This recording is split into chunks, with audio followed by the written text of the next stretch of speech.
It's usually when people are in crisis or in need that a police officer gets there, and then of course some of these issues that folks have are just chronic. You're not going to fix it, but you hope that you can intervene in their life or in a moment of need and at least direct them to resources that they need. And to me, that's a successful, and being a servant, a public servant, that's what it means. Just, that's what I was always growing up, to help others. We grew up with the 10 Commandments, which are kind of the first set of laws for mankind. And a police officer, I mean, there's thousands of laws. I have books on the shelves of all the laws. I just trying to remember them all, but they all kind of stem, don't they, from the 10 Commandments? If you can follow those, you're living a pretty good life. And so that's kind of, I think, what it made me appreciate the law and helping others.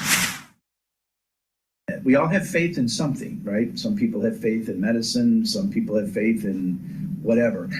But I think those of us in law enforcement that have faith in God and know that there is a plan, that someday it'll all be revealed to us, and there's a purpose we all have. And I think trying to help people discover that purpose or a calling, I think that is something that's really important for me as doing law enforcement and learning from others, is trying to get to people in that time of need, and I just, that's one of those things that's just a key component of what I do. And as a police officer, it's tough because we're often a target of aggression, and obviously we want to protect ourselves and go home to our families at the end of the day. So sometimes we can be seen as authoritative and have that command presence where we're just trying to survive an encounter.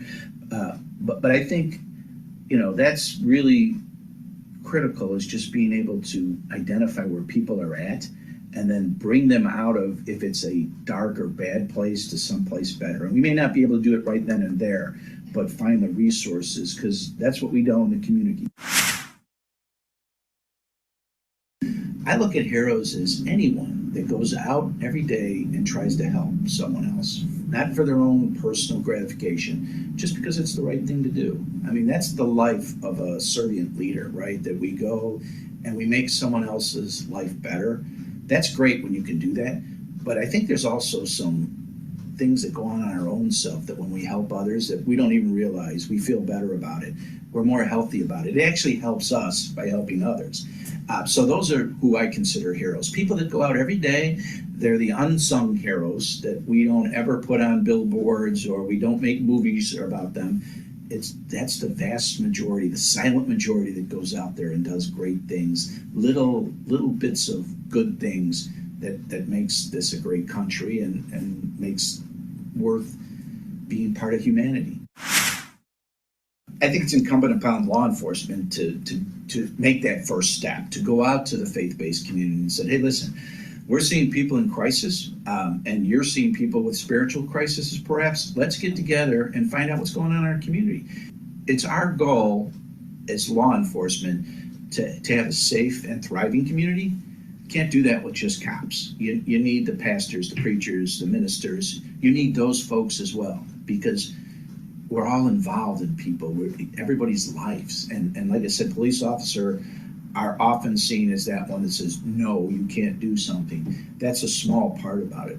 Most of what cops do has nothing to do with people breaking the laws. It's mostly about quality of life. So my kids bought a dog, or had a dog years ago. Dad, we're going to take care of this dog. And you know how that goes, right? Dad feeds the dog. Dad picks up after the dog. But every morning I walk the dog, and I get up and I try to do it right at sunrise, because that's the quiet time. I'm walking and I'm reflecting. I'm thankful for what I've had in my life, and it's a conversation. I think some people in our neighborhood may see me talking to myself, but it's a verbal, out loud talking. I don't have my iPods in or anything like that. It's a conversation just about thankfulness, and then what's the will for me today? Because I never know what my day is. I have a calendar behind me where I have appointments and stuff, but I don't control that. Right? As a police chief, the radio goes off, the phone goes off, here's a crisis. You need resources for that. You need this, you need that. My life it's not chaotic, but what I ask for on my walks with the Lord is, just show me the way. When something comes up, like a meeting that you and I might have, maybe 10 minutes ago, someone told me about something that I think, oh, wow, somehow someone told me that was important, but yet it will impact your life.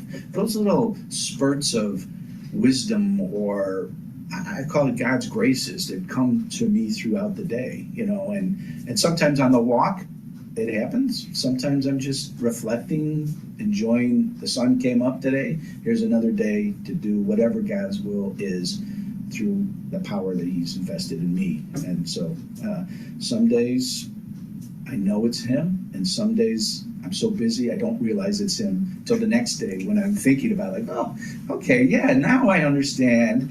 Yeah, I was blinded, but now I understand why or how that unfolded. Officers are very protective. They put this cloud around them that they're strong, because that's what we want. You don't want a weak cop, right? You want a strong cop. So they put this veil of invincibility around them, but they're very sensitive. There's a question that when we hire young folks to be police officers, why do you want to be a police officer? And I can tell you that if someone says, I want to carry a gun and I want to tell people what to do, not going to be a police officer, not in this community. But if the answer is, I want to serve others, I want to help people, I want to make a difference in someone's life, a positive influence, those are the people that we want. I can train anyone to be a police officer. I send them to a police academy for 18 weeks, then they ride with an FTO for another. It's almost 2 years before they're out on their own. But in that time, they already had that right makeup of, I want to help others. And now here's the laws that I can help people with. Here's the community that I'm now part of. And so that's what makes a good police officer, or is a hero, is someone that already starts with the attitude, I want to help others. I want to be a public servant. As the chief of police, the village has a certain mission statement and vision, and I also have a mission statement and vision for the police officers. And it comes back to the golden rule: treat others with respect.